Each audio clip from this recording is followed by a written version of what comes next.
We all have those days when our body is telling us to please slow down, but life itself is saying a different thing and you have to show up. This was me today and I am really tired. And we'll be making 7 different flavors for 60 people. 11:16 p.m. was the actual time I started, and my to-do list keeps me in check every time. I usually make a list of what I needed to do and follow them sequentially. That way, I don't run out of check. Do you know, I almost forgot to tell you what we are making. So for today, we are starting off with special geese dodo, which comprises of plantain, more goat meat, turkey, fish, and snail. See mixture now, it choke. Now you know exactly the reason why it is being called special geese dodo, because that pot is not smiling. And exactly the type that will leave you with an unforgettable experience. You know now, we are rich in flavors here, so we build flavors intentionally. Don't worry, the list of the ingredients I use I will drop in the caption, okay? So I left them to marinate properly while I proceeded with the gizzard and momo. Same you, who do me today? We also have gizzard in the collection. After seasoning, plenty onion, and I set aside. Then I proceeded in making my jollof base. For some reason, I don't use tomato. I prefer using peppers, plenty of onion, ginger, garlic. I seasoned them properly, added some oil before I left it to roast to create that proper smokiness. You know what I mean? Now the meat is halfway cooked. I had to go in with the goat meat and allow it to suck up its own share of the juice, because that meat must come out tasty. Next is our creamy chicken sauce, some garlic buttered rice, egusi soup, semo, fried rice, smoky jollof rice, and some vegetable salad made with love. I went in with all those ingredients you saw right now, added some seasoning powder, sesame oil, and dark soy sauce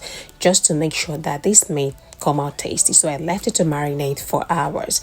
Then again, moving on, I proceeded with sorting the kales for my egusi soup. I blanched it to bring out the best out of it. Then I proceeded in cooking my chicken for the creamy chicken curry sauce, and it is doing pretty well. Then on the other hand, my jollof base is well toasted, and I proceeded in blending them into a smooth paste. The soup had proteins at 70% cooked. Then I went in with the goat meat so they can cook simultaneously. The proteins for the special geese dodo I sent into the oven while I proceed in frying the plantains in the sauce off camera. Sorry I couldn't film up everything, but yeah, this is how it's looking, and the taste will literally take you out of this world. I'm not kidding. Next on the line is our semo, and I did this in batches after batches, and it came out very fine.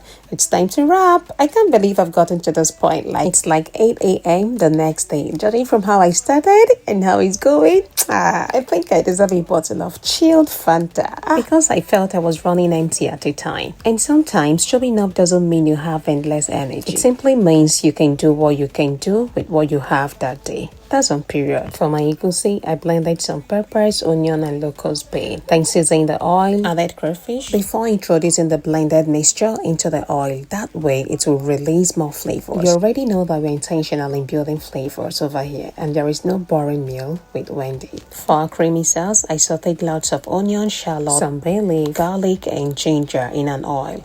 Toast that up a little before I go in with the raw corn.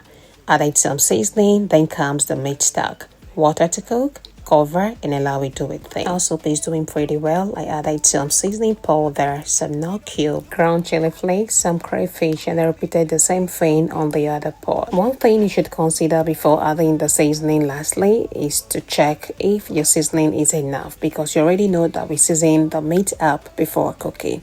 So you have to be sure so you don't make salty meals, okay? Once the vegetable goes in, turn off the heat of your stove. That way your vitamins are intact. Checking on our sauce is doing pretty well. The perfect time to go in with the coconut milk and the double cream. Stir to incorporate everything properly before you go in with the fried chicken.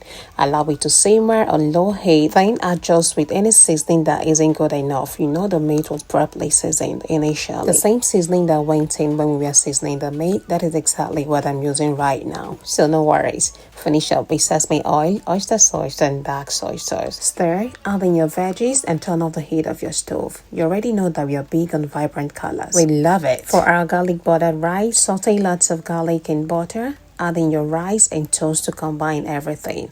Because I want to go a little bit extra, I added some curry, turmeric, water, anise, bay leaf, cover, and allow it to do its thing. Once it's done, I finished up with some sweet corn and some herbs. While that was going on, my jollof base was cooking on the side, and it's doing pretty well. I added all my preferred seasoning on my signature jollof base. There with love, so everything will incorporate very well. At this point, the aroma in my kitchen was just bursting everywhere. Miss, and here is a perfect time to go in with our stock.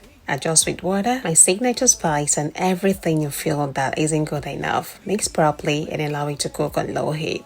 My fried rice base is almost set, and because my hands will definitely finish what it started, I chopped up the heat in my jollof so everything will come out looking exactly like this. And here is a final look of everything that I've put together. Roll call check, and all was well represented. So if you're having one of those days today, you don't need to overthink it, okay? Just take it one step at a time. If I can do it, so you can, my love. And I'm happy that you stayed with me to the end. Kindly give me a follow and let me know the meal that you enjoy the most. I'll definitely see you in my next one.